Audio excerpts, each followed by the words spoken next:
Welcome to the Daily Dosage. I'm Pat Beach. I'm John Lord. We're about to give you a dose of NBA Eastern Conference off-season moves. First, we're going to start off by talking about the Big Diesel. He's relocating. Shaq's moving to Cleveland, and it's a move I love. It's a move I was calling for after the Cavs lost to the Magic in the Eastern Conference Finals. Finally, Cleveland has someone who can battle with Dwight Howard. And Shaq knows in order to make him the greatest center of all time, he needs to win at least his 5th championship ring.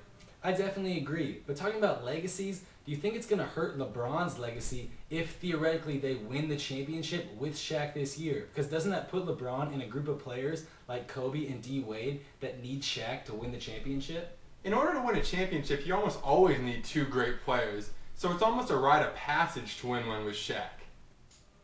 The Eastern Conference champion Orlando Magic aren't just going to sit around and let the Cavs make moves, though. No, Orlando's really serious about getting back to next year's championship. They added superstar Vince Carter and Ryan Anderson from the Nets, as well as solidified their front line by adding the bruiser Brandon Bass out of Dallas and re-signing Marcin Gortat. The Orlando Magic did lose a key piece to their championship team, though. Peter Turglu went to the Toronto Raptors, and finally Toronto has a player who actually wants to be there. I think this move will put Toronto into the playoffs, but it doesn't make them a championship contender. A real contender who was making moves was the Boston Celtics, though. The Boston Celtics added Rasheed Wallace, which now makes them my favorite team ever if they were playing in the early 2000s. Seriously, they have Ray Allen, Paul Pierce, Kevin Garnett, and Rasheed Wallace. That's like an all-star team from that era. Seriously. But there is some teams that were definitely being slept on this offseason. The Detroit Pistons went out and made a big splash signing Charlie Villanueva and Ben Gordon. They got younger, more athletic, more explosive. I think this could be a big move for Detroit. I definitely agree. Detroit showed that they're committed to making some younger players better. And especially with Ben Gordon. I don't know why Chicago let this guy go. A great compliment to Derrick Rose, a superb one-on-one player. He can go off for 50 points if he gets that outside shot going.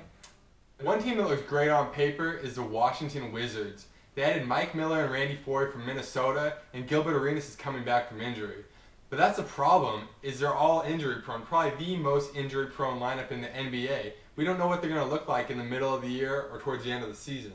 I definitely agree. I'm a big Gilbert Arenas fan, but recently it's just kind of hard to watch him play. I always got to watch with like one eye closed, just kind of nervous that he's going to go down at any time. He is right now the NBA's new Penny Hardaway. He has to play some games, get back to being the old Gilbert Arenas before he breaks this off his image, really.